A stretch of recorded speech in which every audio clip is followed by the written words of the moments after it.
श्रोत्रादेरपि यं देवं श्रोत्रादिमनुदृश्य हि महान्तो यान्ति निर्वाणम् तस्मै श्री शंभवे नमः।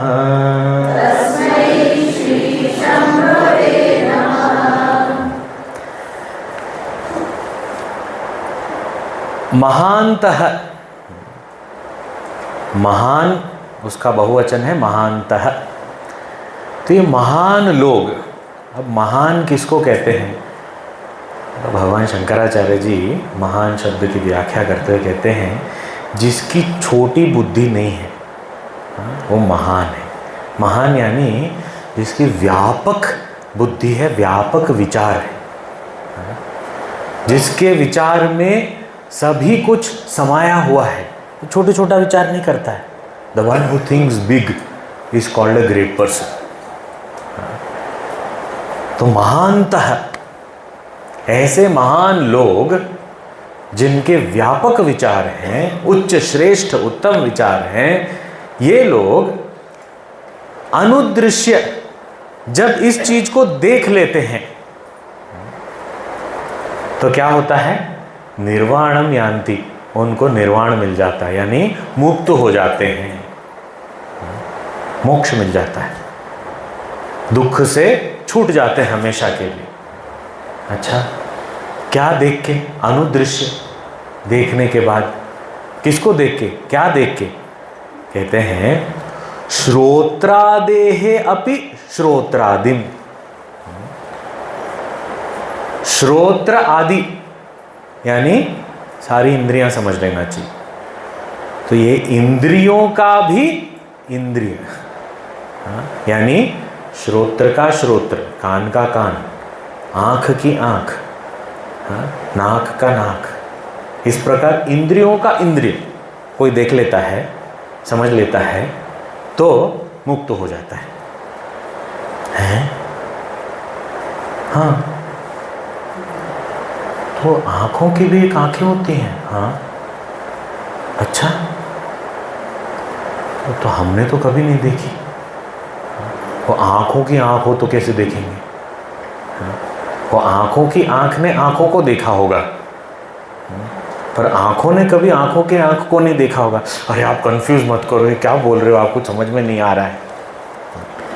गुरुदेव दृष्टांत देते हैं कि जैसे हम टेलीस्कोप के मदद से दूर दूर ग्रह नक्षत्र तारा कुछ भी हो देखते हैं, तो हमारे जो देखने की क्रिया है उसका विषय क्या है? वो ग्रह नक्षत्र जो भी दूर दूर है उसको थोड़ा पास आके ये टेलीस्कोप हमारी मदद करता है उसको देखने में। नहीं तो वैसे नहीं देख सकते, पर टेलीस्कोप हमारा उपकरण है, उससे हम वो देखते हैं। अच्छा, तो हम कहें कि मैं टेलीस्कोप छत पे रख देता हूँ, उसको जितना देखना है देखने दो। हाँ, वो देख सकता है। हाँ, वो टेलीस्कोप तो एक उपकरण मात्र है, वो कैसे देखेगा? वो तो जड़ है, और उधर जो ग्रह दिख रहा है वो भी जड़ है। हाँ, तो एक जड़ वस्तु दूसरे जड़ वस्तु को कैसे देखेगा? तो देखने वाला वो टेलीस्कोप नहीं है। हाँ, वो उपकरण है जो देखने में मदद करता है, पर देखने वाला तो उसके पीछे है। हाँ, और जो उसके पीछे है उस आँख को क्या वो टेलीस्कोप देख सकता है? नहीं, पर टेलीस्कोप को वो आँख देख सकती है। हाँ, पर वो टेलीस्कोप पर कभी ध्यान होता नहीं है। टेलीस्कोप के माध्यम से जो विषय दिख रहा है उस पर ध्यान रहता है, तो हम टेलीस्कोप को भी नहीं देख पाते कई बार। हाँ, तो हम कहें वो टेलीस्कोप में आपने ये तो टेलीस्कोप कब से? अरे मेरे पास 3 साल से है, मैं रोज़ देखता हूँ, इससे तारे देखता हूँ। अच्छा, बहुत अच्छी बात है, पर वो उसके आईपीस में क्या लिखा हुआ है? छोटे बारीक बारीक अक्षरों में कुछ छपा हुआ है। हैं? कुछ लिखा हुआ है? उसमें कुछ लिखा था, मुझे ठीक से पढ़ नहीं पाया मैं। क्या लिखा है? तुम तो 3 साल से देख रहे हो। तो मैं टेलीस्कोप को थोड़ी देख रहा हूँ, टेलीस्कोप से देख रहा हूँ, उसको नहीं देखा मैंने, कभी उस पर ध्यान नहीं दिया। इसी प्रकार हम आँखों से देख रहे हैं पर आँखों को जानते हैं। कब जानना शुरू होता है? जब कुछ बीच में बाधा आ जाए। ठीक से दिख नहीं रहा है, धुंधला धुंधला है, अचानक क्या हो गया, कुछ कचरा चला गया है, तब ध्यान जाता है कुछ आँखों के बारे में कुछ विचार किया जाए। इसी प्रकार सारी इंद्रियां समझिए। कान जब तक चल रहे हैं तब तक तो टेकन फॉर ग्रांटेड, उसकी कीमत ही नहीं पता। तो कान के माध्यम से हम सुनते तो हैं, वो शब्द को जानते हैं, पर क्या वो जो उपकरण है उसको जानते हैं, उस पर ध्यान दिया है? जब ध्यान देंगे तब पता चलेगा उससे मैं भिन्न हूं, मैं ये नहीं हूं।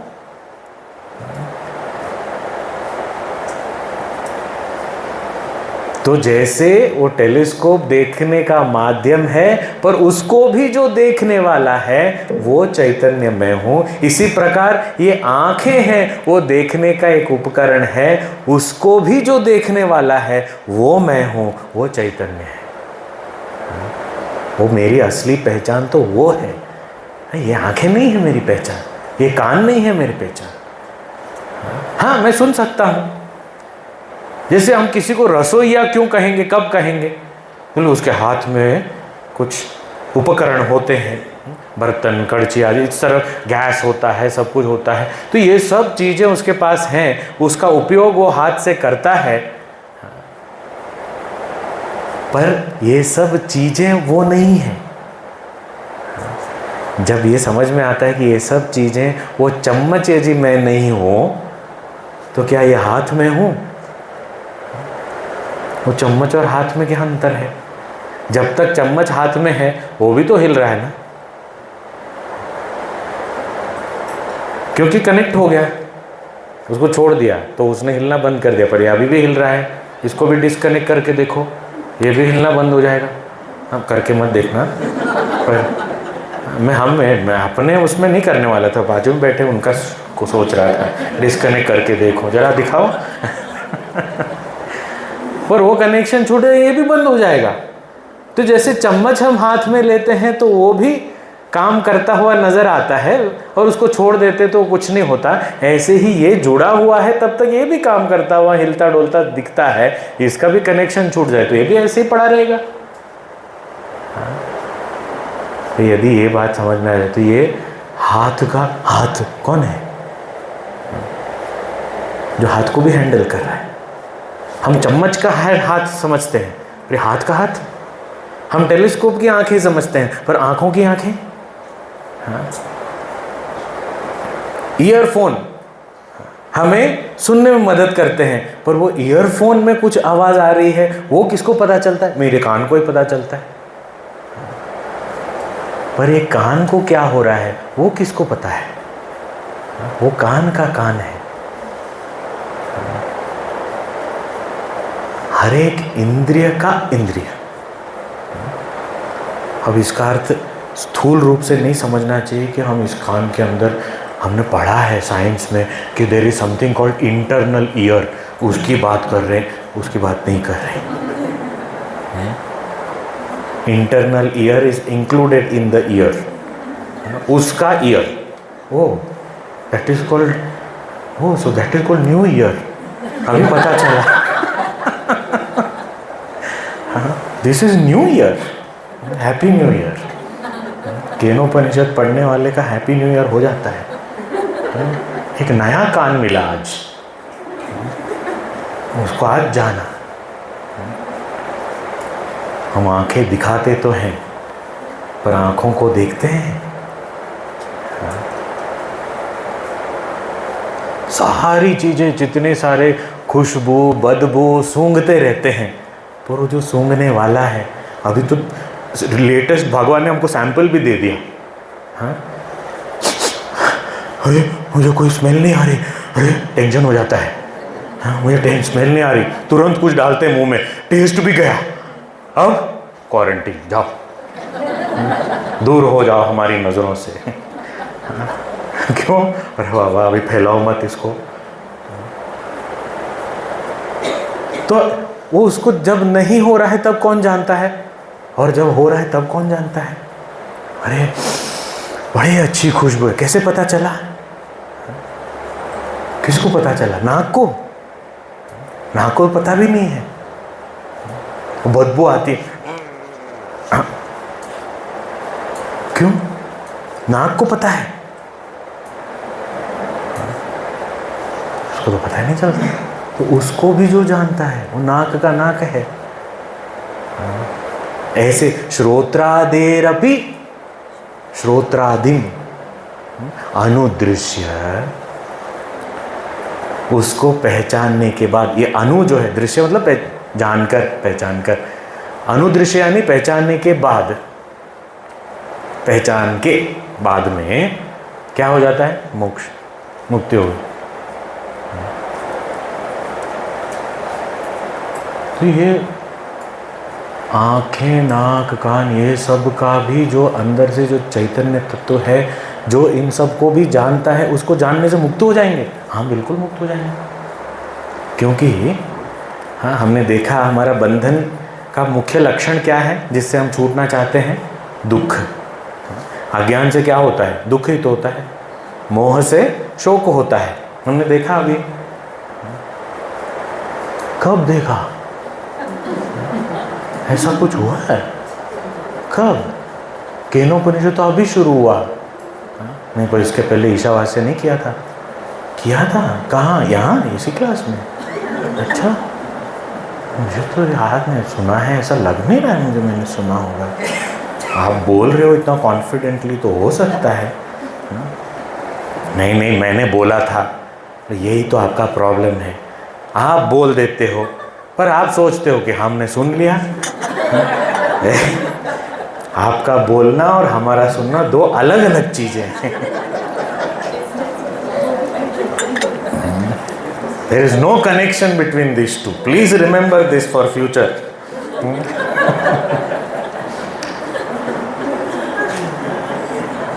तो हमारा जो बंधन है, हमारा जो अज्ञान है, अपने आप को ना पहचानना, उसकी वजह से हम दुखी हैं। अब ये दुख जो है हमें किसके माध्यम से अनुभव होता है? चाहे अब परिस्थिति, अनुभूति, ये सब का दुख। हमने कुछ देख लिया, दुखी हो गए, कुछ सुन लिया, दुखी हो गए। तो कई अनुभव जो हमारे इस जगत के साथ जो संपर्क करने के साधन हैं, वो यही सब तो साधन है। तो इन साधनों के साथ तादात्म्य करके अपने आप को भी उस अनुभव का अंग मान करके हम दुखी होते रहते हैं। जैसे वो नदी किनारे की जो उसका दृष्टांत है, पहले हमने देखा है।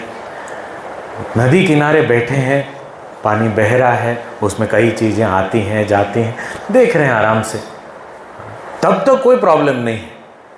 पर जैसे ही हमने छलांग लगा दी और अंदर कूद पड़े, फिर जो भी वहाँ हो रहा है उससे हम प्रभावित होते जाते हैं। अब इस प्रभाव से यदि मुझे मुक्त होना है तो तरीका क्या है? फिर से किनारे पे आ जाओ, उसमें से निकल जाओ। आप कैसे किनारे पे आ सकते हैं? तो हम पहुंच गए, अंदर कूद गए, किसमें? ये इंद्रियों वाली नदी में, इस मन के विचार प्रवाह वाली नदी में कूद पड़े। अब उसमें से निकले कैसे? वो उसका दृष्टा बन के कि ये नदी है, पर मैं तो किनारे बैठ के देखने वाला था, पता नहीं कैसे कूद पड़ा अंदर। अब वापस आ जाओ। जैसे ही हम नदी से बाहर निकल आए, वो नदी के जो भी प्रभाव से, चाहे वो ठंडक हो, चाहे वो गर्मी हो, चाहे वो गंदगी हो, चाहे वो बदबू हो, जो भी हो, वो सब से हम मुक्त हो गए।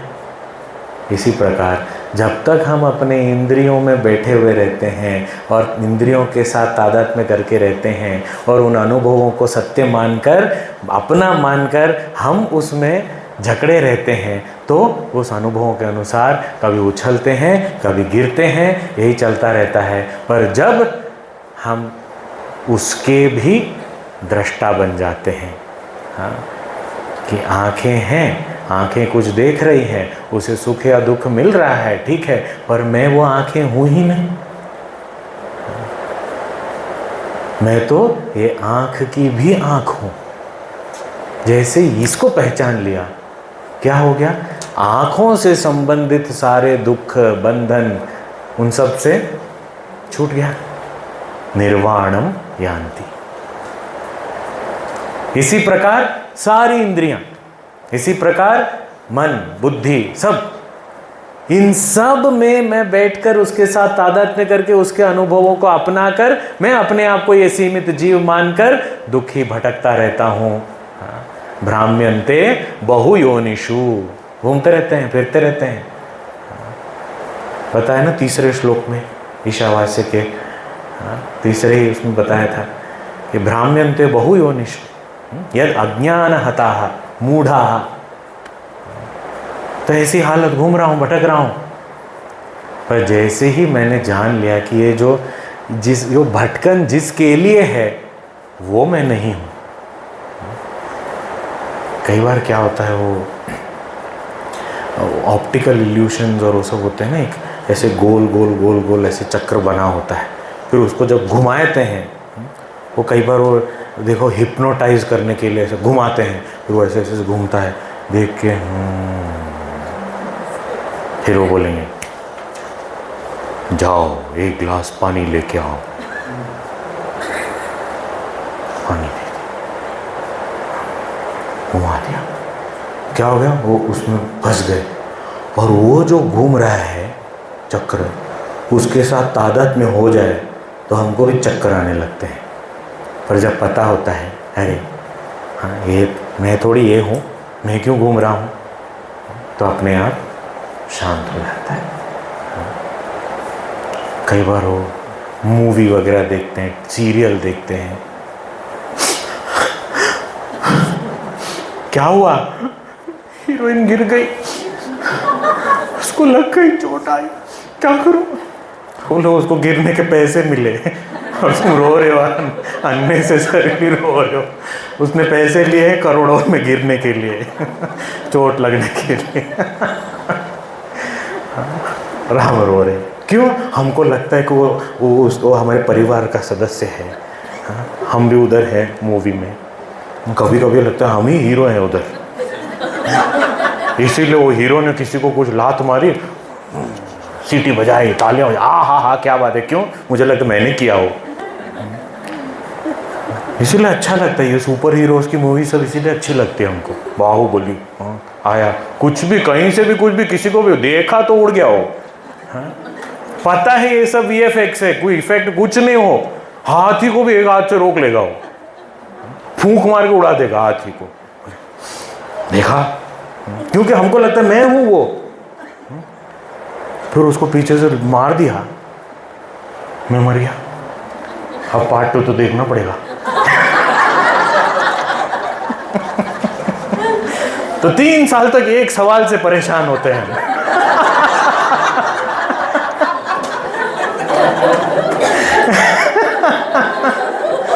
क्यों? तादात्म्य की वजह से 3 साल तक हमने कोई काम ही नहीं किया, बस यही सोचते रहे।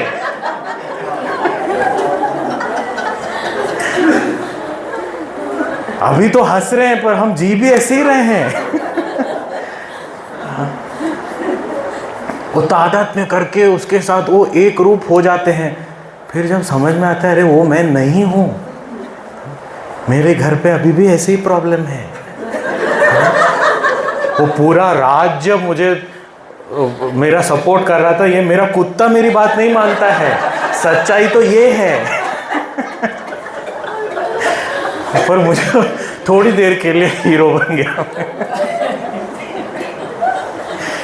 पर अपनी सच्चाई को भूले बिना जब हम अपने स्वरूप में स्थित होते हैं, ये सब चीज़ें हमें प्रभावित नहीं कर सकती।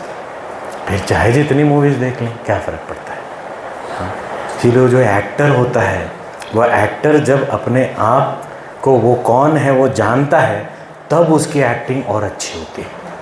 हाँ, पर वो अपने आप को भूल जाता है कभी, हाँ, तो वो एक्टिंग छोड़ के वो जीने लगता है और फिर दुखी होने लगता है। हाँ, एक नाटक चल रहा था स्टेज पे, कोई उसको मरना था, युद्ध में मर गया। फिर वो लेटा हुआ था, और अभी तक पर्दा बंद नहीं हुआ और अभी कुछ चल रहा है उधर स्टेज पे, अभी भी वो लेटा हुआ है। अचानक उसको याद है, अरे मेरा एक डायलॉग तो मैंने बोला ही नहीं, उससे पहले मर गया। अब नाटक में ऐसा होता है कि अब स्क्रिप्ट आपने वह भूल जाते हो, होता है भूल जाते हैं, तो पड़े रहो, कुछ अभी डिस्टर्ब मत करो, चलने दो सब कुछ। ये तो बड़ा सिंसियर था, उसने बोला अरे हाँ, मैं तो इतना बड़ा इंपॉर्टेंट किरदार निभा रहा हूँ और ये डायलॉग जो बहुत इंपॉर्टेंट है, अंतिम शब्द है मरने से पहले, वो बोला नहीं, बीच में उठा, बोल के फिर मर गया। होते मतलब इतना ज्यादा उससे तादात्म्य कि वो, पर जब पता चलता है अरे ये सब नाटक है, ये सब मैं हूँ ही नहीं, तब क्या हो गया, निर्वाणम यान्ति। फिर तो बस,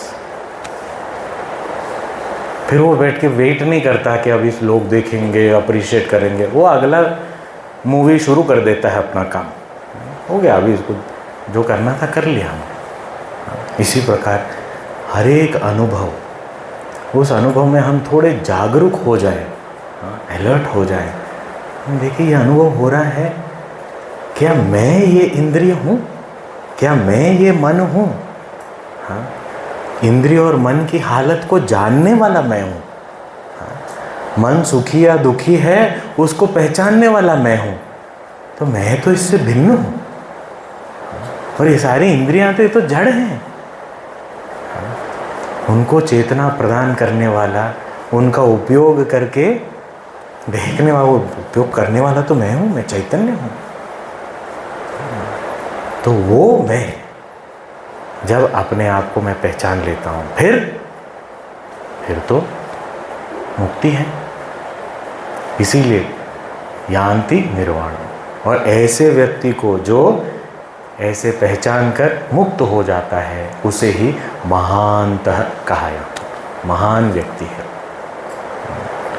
तो महान तो यान्ति निर्वाणम तस्मै श्री शंभवे नमः। तो हमारे लिए भी यदि महान लोग इससे निर्वाण प्राप्त करते हैं, तो हमारे लिए क्या है, तो हमारे लिए वो साधना रूप है। साधना रूप यानी अब यदि ये महान लोग जो ज्ञानी हैं, वो यदि देख पाते हैं कि वो ये इंद्रिय नहीं है, इंद्रिय से भिन्न, इंद्रिय का भी इंद्रिय है, तो हमारे लिए ये साधन रूप होना चाहिए कि हर एक अनुभव में हम इस चीज़ को पहचानें कि ये इंद्रिय मैं नहीं हूँ, उसका अनुभव भी, उसका विषय भी मैं नहीं हूँ, पर उसको भी जानने वाला, उससे अलग, उससे तटस्थ होकर अपने आप को पहचानना, ये मेरी साधना है। जो कहते साक्षी भाव। साक्षी भाव कई लोग गलत तरीके से भी उपयोग करते हैं। जो भी हो रहा है देखते रहो, साक्षी भाव, जो भी हो रहा है देखते रहो, मतलब जो होना है होने दो, हम तो बस देखते रहेंगे। अरे पर को मदद करो ना उधर, मैं तो साक्षी भाव प्रैक्टिस कर रहा हूँ। तो कुछ इतना सारा कुछ हो रहा होगा का, हम नहीं करते कुछ, हम तो बैठे रहेंगे। करो आपको जो करना है करो। साक्षी भाव एक गलत अर्थ है, क्योंकि वही व्यक्ति जब वो बैठा होगा और सामने थाली में परोसा जाएगा कुछ, तब साक्षी भाव नहीं रहेगा, तब कर्म कर्ता भाव आ जाएगा। मुझे खाना है, नहीं अभी भी साक्षी बन के देखते रहो, आया है आने दो, कोई ले जाएगा ले जाने दो, देखते रहो। साक्षी भाव का अर्थ ये नहीं कि बाहरी परिस्थिति में जो हो रहा है, बाहरी जगत में जो हो रहा है, उसमें यदि हमारा कर्तव्य है उसे हमें पूरा करना ही चाहिए। उसी को पहले कहा निष्काम कर्म, कर्तव्य कर्म, वो तो करना ही चाहिए, वो अनिवार्य है। नहीं किया तो मार पड़ेगी, वो भी बताया, ब्राह्मण्यन्ते बहुयोनिषु। तो ये साक्षी भाव का अर्थ ये बाहरी जगत के संदर्भ में नहीं है। साक्षी भाव का अर्थ है कि जो हमारे आंतरिक जगत में हो रहा है, मेरी इंद्रियां हैं, मन है, ये सब जो अनुभव कर रहे हैं, वहाँ साक्षी बनना है कि मैं इंद्रियों का भी साक्षी हूँ, मन का भी साक्षी हूँ। मन में बहुत सारे ऐसे विचार उठ रहे हैं, पर उसको देखने वाला मैं, इससे भिन्न हूँ, अलिप्त हूँ, अप्रभावित हूँ। This is the attitude, this is called practice of meditation. क्यों बैठ जाते हैं ध्यान, और ध्यान कैसे लगाना है, यही करना है कि हमें कोई अनुभव भी हो रहा है। बैठते हैं, प्रयास करते हैं कि हम ऐसा समय, ऐसा स्थान चुने जहाँ पर कम से कम डिस्टर्बेंस हो, पर भी कभी कहीं कुछ आवाज़ सुनाई भी दे, वो सुनाई दे तो वो हमें डिस्टर्बेंस ना लगे, क्योंकि हम वो आवाज़ पे केंद्रित नहीं कर रहे ध्यान, हम उस कान पे केंद्रित कर रहे हैं जहाँ पर आवाज़ आके टकरा रही। ये कान की हालत क्या है और ये कान क्या है, उसको तो मैं जान रहा हूँ, तो ये मैं कौन है? मैं जानता हूँ, ये भी तो एक विचार मात्र है, तो उसका भी जानने वाला कौन है? यही ध्यान की प्रक्रिया है। तो जब हमने इंद्रिय के इंद्रिय को जान लिया, वही हमारे मुक्ति का मार्ग है। महान तो यान्ति निर्वाणम तस्मै श्री शंभवे नमः। वही चैतन्य तत्व, वही शंभु हैं, वही हमारे ये काशी विश्वनाथ महाराज हैं। अच्छा, अब आगे कहते हैं कि अच्छा, ये इंद्रियों के माध्यम से ही उनको जानना है, तो क्यों उसको देख नहीं सकते? तो क्यों देख नहीं सकते, क्या है ये और कैसे उसको पहचाने? तो कहते हैं यत्र व्रजन्ति नो चक्षुः वाङ्मनांसि मनागपि न ज्ञातं यच्च नाज्ञातं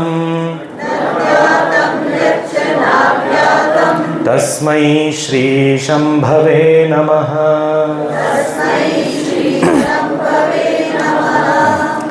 कहते हैं जैसे ही कहा कि ये इंद्रिय का भी इंद्रिय है, मन का भी मन है, ऐसा जब बताया तो तुरंत हम क्या प्रयास करना शुरू कर देते हैं? हम इंद्रिय का भी इंद्रिय कुछ देखने का प्रयास करते हैं। वो क्या है, जरा देखूं तो सही, वो क्या है, उसको सोचूं तो सही, उसको पकड़ूं तो सही, उसको समझूं तो सही। हाँ, इसीलिए कहते हैं ये प्रयास व्यर्थ है। क्यों? यत्र, जिस जगह पर चक्षुः वांग मनांसि न उ व्रजन्ति। हाँ, ये चक्षु आँखें, वांग वाणी, मनांसि मन, ये सब नहीं जा सकते, न व्रजन्ति, पहुँच नहीं सकते। चक्षु आँखें यानी सारे ज्ञानेंद्रिय समझने चाहिए, वाक वाणी यानी सारे कर्मेंद्रिय समझने चाहिए, हाँ? और मनांसि मन यानी सारे विचार समझने चाहिए। ये ज्ञानेंद्रिय, कर्मेंद्रिय और मन, ये सब जहाँ पहुँच नहीं सकते, जिसके पास जा नहीं सकते, मनाग अपि, मनाग यानी थोड़ा जरा सा भी उसके निकट नहीं जा सकते, ऐसी चीज। आज वो भंडारे के बाद एक स्वामी जी जाते जाते बोल के गए, हाँ, कि आज एकादशी है तो सबको बताना। बोले अच्छा क्या बताना है? बोले आप ज़रूर बताना। तो स्वामी पहले से जानते हैं, इसीलिए आके ज़बरदस्ती करके गए। तो अभी ये प्रसंग भी है, इसीलिए अच्छा है बोल देते हैं, उनका आज्ञा का पालन भी हो जाएगा। उन्होंने कहा बताना सबको। अच्छा क्या? बोले एकादशी का अर्थ ये होता है कि हमारे एकादश उपकरण हैं वो एकाग्र हों। कुछ अलग खाना एकादशी नहीं होता है। कहा एकादशी का अर्थ क्या है? 5 ज्ञानेंद्रियाँ, 5 कर्मेंद्रियाँ, 5 और 5 10 और एक मन 11। ये 11 उपकरण एकादशी वो एकाग्र हो। किस पे? हमारे लक्ष्य पे, हाँ, ईश्वर में, उसे कहते हैं एकादशी। हाँ, और ये तो पूज्य गुरुदेव ने भी बताया है। हाँ, तो ये एकादशी आज का दिन भी है, ये एकादशी है। हाँ, तो आज हमें याद दिलाने के लिए कि हमारे इंद्रियां, मन, ये सब एकाग्र रहें, उस ईश्वर में एकाग्र रहें। चाहे पहुंच नहीं सकते, पर उस दिशा में एकाग्रता हो जाए, फिर वो उस दिशा में जाते जाते जाते जाते क्या होगा, फिर वो शांत हो जाएंगे और फिर जो बचेगा वो वही आत्मतत्व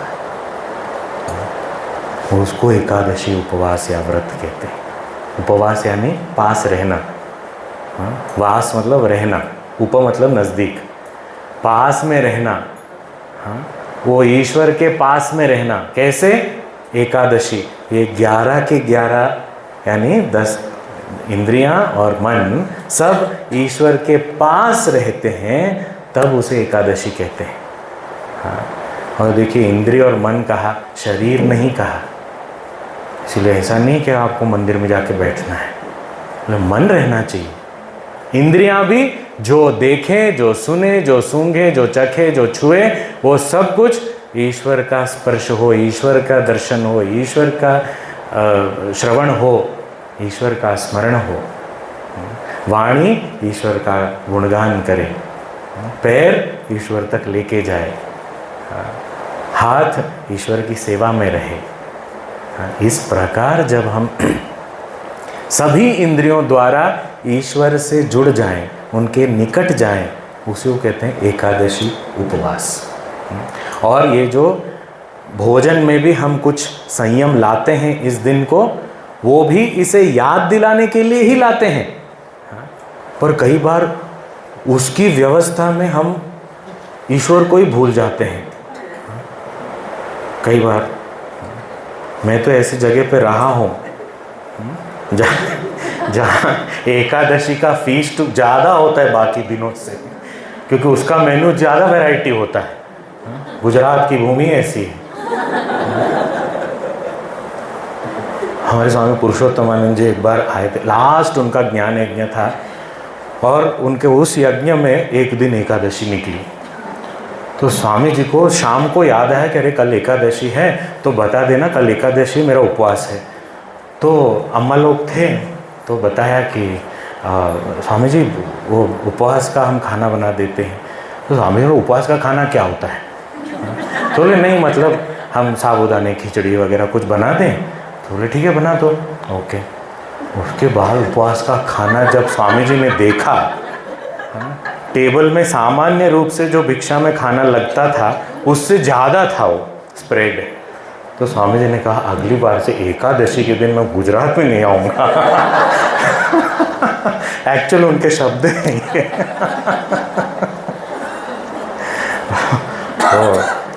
तो ये खाने का मेन्यू बदलने का काम नहीं है ये। हाँ, असल में हमारे इंद्रियां, हमारा मन वहाँ केंद्रित रहे, चाहे वो वहाँ जा नहीं सकते। हमने उपनिषद ईशावास्य के भी अंतिम 2 श्लोकों में देखा ना, उपासना से वो प्राप्त नहीं हो सकते, पर उपासना से उस प्राप्ति का ही प्रयत्न हो रहा है। तो जिसे प्राप्त करने के लिए उपासना कर रहे हैं, पर उपासना से वो डायरेक्टली प्राप्त नहीं होगा, वही वो शंभु है। वही यहाँ बता रहे हैं कि जो ये इंद्रियां, मन इत्यादि वहां नहीं पहुंच सकते, मनाग अपनी थोड़ा भी निकट नहीं जा सकते उसके। गुरुदेव का प्रसिद्ध दृष्टांत है, एक टॉर्च, उसके पीछे बैटरी है, उसकी वजह से बल्ब में प्रकाश है। उस टॉर्च के प्रकाश से कमरे में सभी कुछ प्रकाशित हो सकता है, पर उसके पीछे की बैटरी को प्रकाशित नहीं कर सकते। जैसे ही बैटरी को निकाल के सामने ला दिया तो उसका प्रकाश चला गया, और जैसे ही वो बल्ब को घुमा के बैटरी की ओर घुमाया, उसका प्रकाश चला गया। तो दोनों नहीं कर सकते, तो ज़रा भी पास में नहीं जा सकते। क्या करें? अच्छा, तो ये इंद्रियां वगैरह पास में नहीं जा सकते उनके,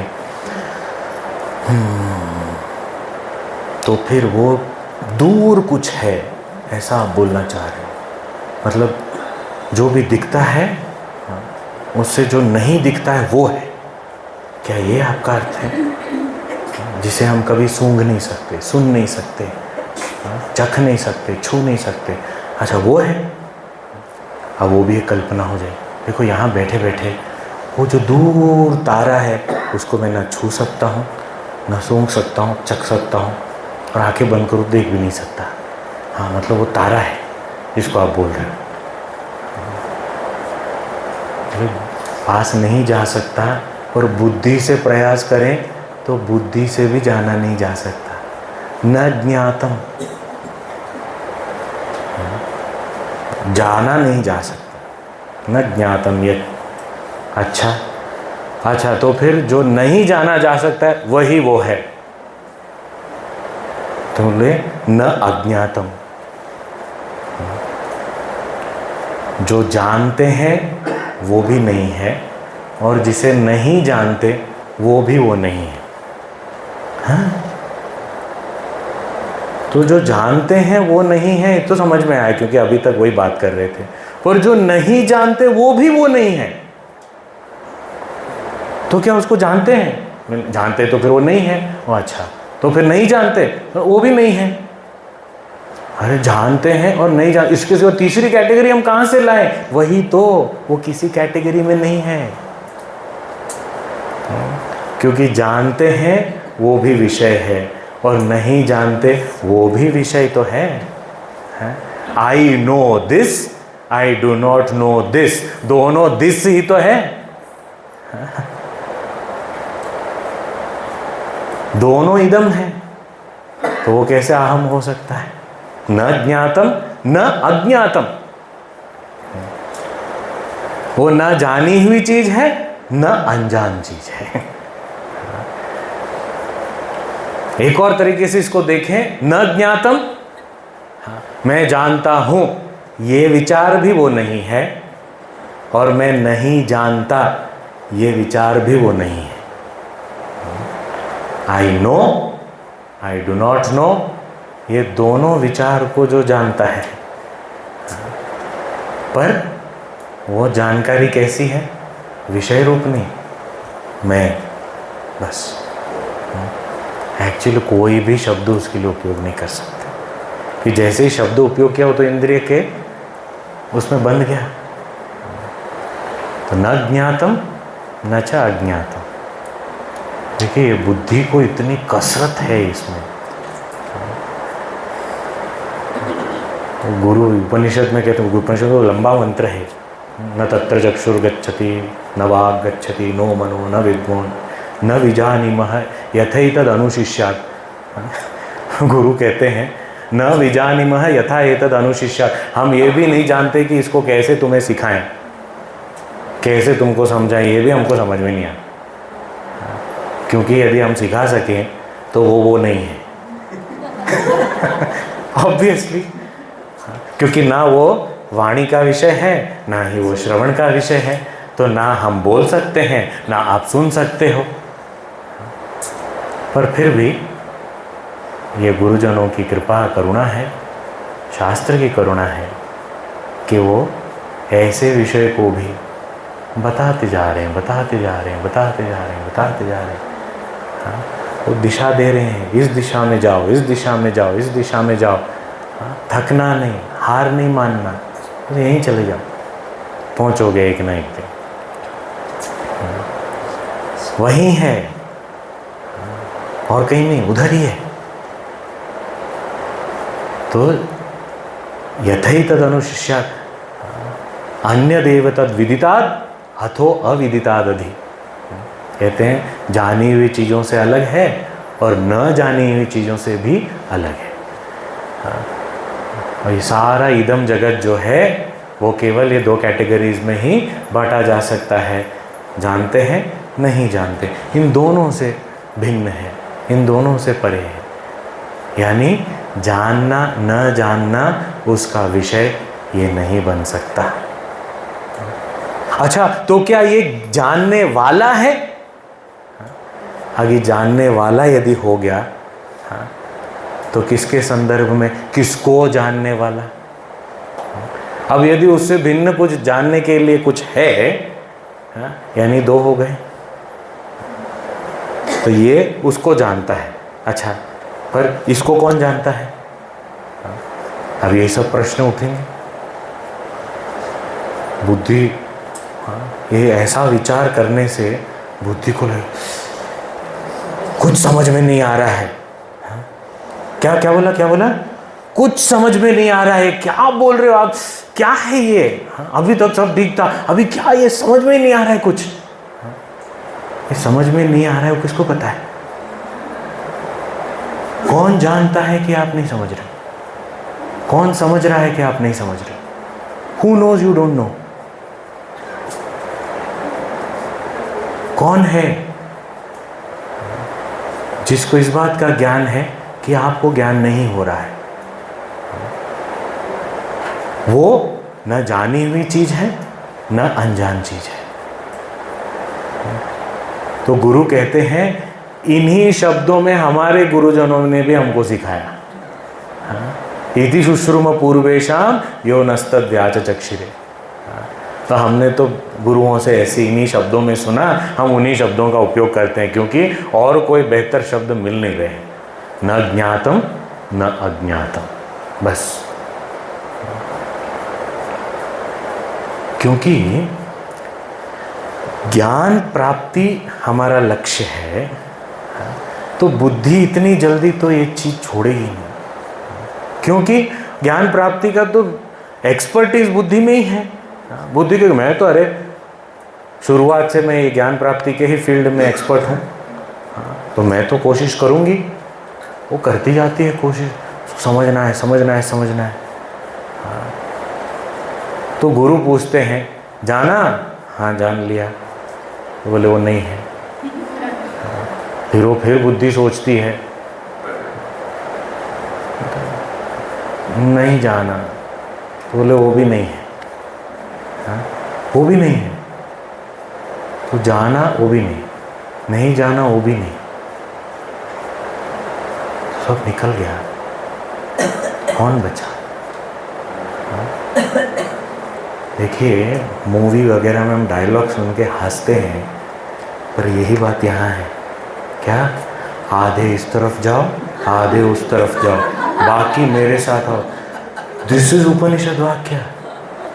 न ज्ञातम न अज्ञातम। बचा कुछ नहीं बचा। और जो नहीं बचा, वो जो जानता है कि कुछ नहीं बचा, वो मैं। जो बाकी है वो मेरे साथ चलो, वही है, उसे ही जानना है। अन्यदेव विदितात् अथो अविदितात् अधि। इन्हीं शब्दों में इसको बताया जा सकता है, और कोई तरीका नहीं। वही वो शंभु है।